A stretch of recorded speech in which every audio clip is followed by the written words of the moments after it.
It does not suit me to continue this feud any longer. It was ages ago. Are you prepared to call it a day? If the recipient is willing, the answer will be couched in similar denial mode.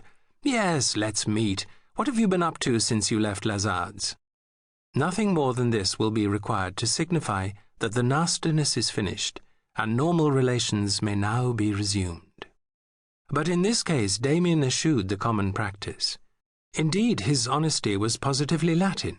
I dare say, after everything that happened, you did not expect to hear from me again, but I would take it as a great favour if you would pay me a visit. He wrote in his spiky and still rather angry hand.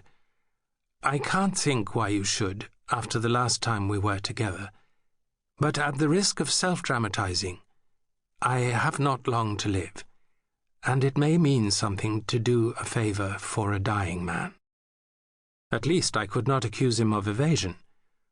For a while I pretended to myself that I was thinking it over, trying to decide, but of course I knew at once that I would go, that my curiosity must be assuaged, that I would deliberately revisit the lost land of my youth. For, having had no contact with Damian since the summer of 1970, his return to my conscious mind inevitably brought sharp reminders of how much my world, like everyone else's world for that matter, has changed.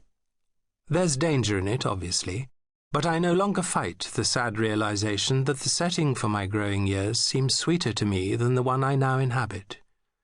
Today's young, in righteous, understandable defense of their own time, generally reject our reminiscences about a golden age when the customer was always right, when AA men saluted the badge on your car and policemen touched their helmet in greeting.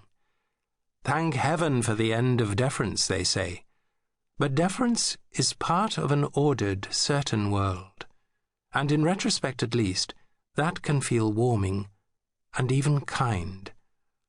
I suppose what I miss above all things is the kindness of the England of half a century ago. But then again, is it the kindness I regret, or my own youth?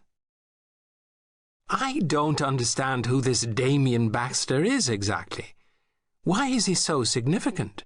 Said Bridget, as later that evening we sat at home, eating some rather overpriced and undercooked fish, purchased from my compliant local Italian on the old Brompton Road. I've never heard you talk about him.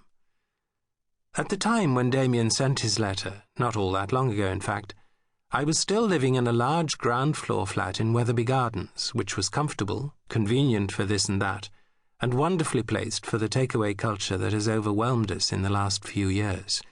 It was quite a smart address in its way, and I certainly could never have afforded to buy it, but it had been relinquished to me by my parents years before, when they had finally abandoned London. My father tried to object, but my mother had rashly insisted that I needed somewhere to start, and he'd surrendered. So I profited from their generosity and fully expected not only to start, but also to finish there. In truth, I hadn't changed it much since my mother's day, and it was still filled with her things. We were sitting at our small round breakfast table in the window as we spoke, and I suppose the whole apartment could have seemed quite feminine with its charming pieces of Regency furniture and a boy ancestor in curls over the chimney-piece, were my masculinity not reasserted by my obvious and total lack of interest in its arrangements.